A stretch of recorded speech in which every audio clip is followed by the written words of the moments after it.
today I want to ask you something simple. Ano ba talaga ang National University para sa atin? Para sa iba, ang NU ay isang campus. Para naman sa iba, ang NU ay schedule, quizzes, exams at deadlines. Pero kung babalikan natin ang pinagmulan nito, marirealize natin na National University is more than just a school.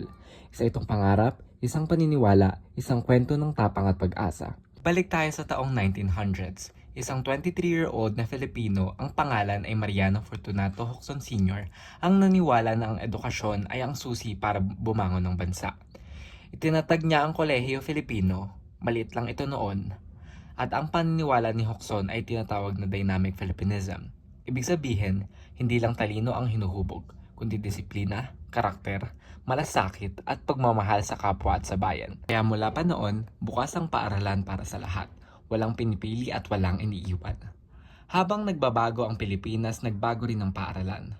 Noong 1905, naging Kolehiyo Merkantil ito dahil kailangan ng bansa ng mga Pilipinong marunong sa negosyo at propesyon. Noong 1916, naging National Academy at noong 1921, opisyal na itong itinawag na National University. From a small school, naging isang universidad na may pangarap para sa buong bansa.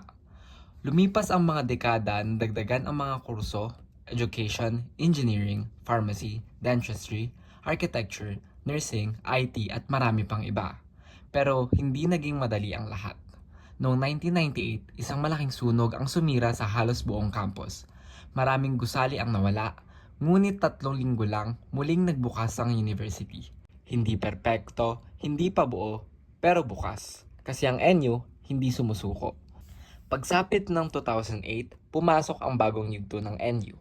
Nagkaroon ng modernisasyon, mas maayos na pasilidad at mga campus sa iba't ibang parte ng bansa.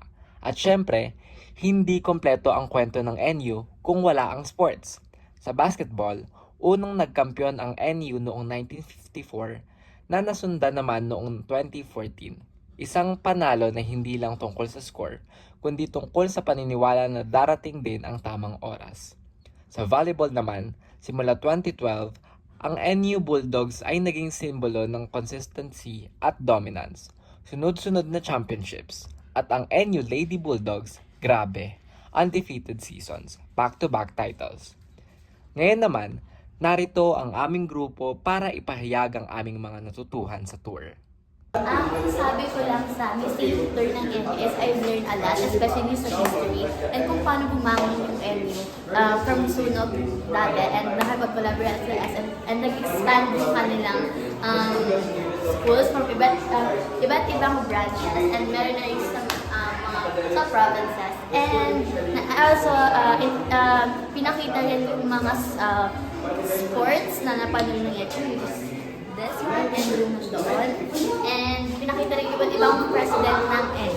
And that's all. Ang dami ko natutunan kasi syempre mas na-appreciate ko kung saan ako nag-aaral ngayon. Go Bulldogs!